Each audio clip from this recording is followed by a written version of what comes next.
Assalamualaikum warahmatullahi wabarakatuh.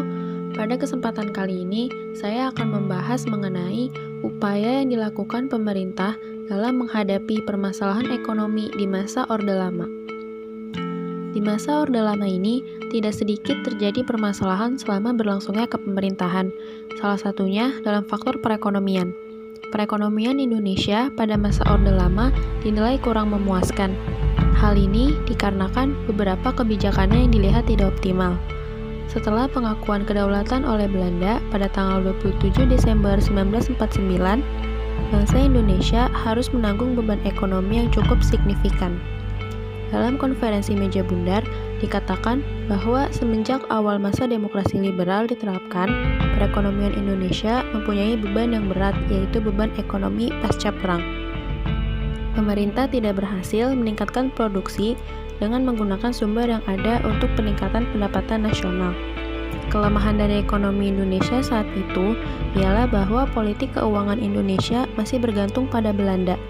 Oleh karena itu, pada awal 1950-an, struktur ekonomi nasional masih didominasi oleh struktur perekonomian Belanda.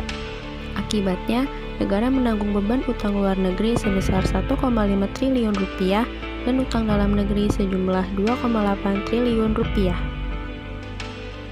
Ketidakstabilan politik yang disebabkan oleh pergantian kabinet secara terus-menerus berdampak pada ketidakberlanjutan program, sehingga pemerintah harus mengeluarkan anggaran untuk mengatasi biaya operasional pertahanan dan keamanan negara.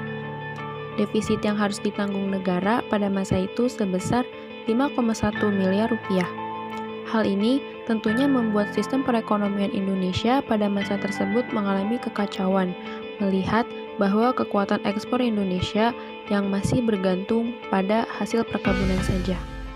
Upaya yang dilakukan pemerintah terhadap perekonomian di masa Orde Lama diantaranya ialah pinjaman nasional, yaitu mengajak masyarakat untuk membantu mempertahankan kemerdekaan melalui pengumpulan dana. Himbauan tersebut kemudian diterapkan dengan program penjualan obligasi. Dasar hukum program tersebut tertera dalam Undang-Undang Nomor 4 Tahun 1946 tentang Pinjaman Nasional. Selanjutnya yaitu Konferensi Ekonomi tahun 1946. Tujuannya untuk memperoleh kesepakatan yang bulat dalam menangani permasalahan ekonomi yang mendesak seperti masalah produksi dan distribusi makanan dengan menyepakati sistem autarki lokal milik Jepang dalam sistem ekonomi perang akan dihapuskan dan diganti menjadi sistem desentralisasi. Kemudian ada juga Asimo Plan, yaitu sebuah rencana produksi 3 tahunan tahun 1948 sampai 1950 di bidang pangan yang diharapkan dapat menyelesaikan persoalan yang dihadapi Indonesia. Ada juga desentralisasi di JVS Bank. Rencana nasionalisasi di JVS Bank ini muncul akibat kekhawatiran bangsa Indonesia akan campur tangan Belanda dalam mengelola keuangan.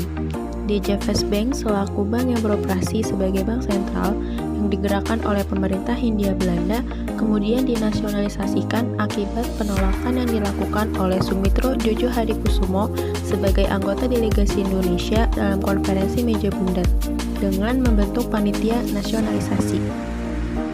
Kemudian, di masa demokrasi liberal juga terdapat beberapa upaya pemerintah, seperti Gerakan Benteng, yaitu memberi bantuan kepada kalangan pengusaha pribumi agar ikut berpartisipasi dalam pembangunan nasional.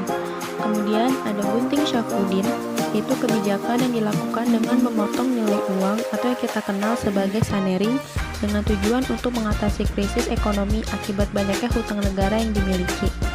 Dan yang terakhir, yaitu sistem ekonomi Alibaba, yaitu menciptakan kerjasama antara pengusaha pribumi dengan pengusaha non-pribumi berupa pelatihan pengusaha oleh pengusaha non-pribumi dengan memberikan kredit kepada pengusaha pribumi.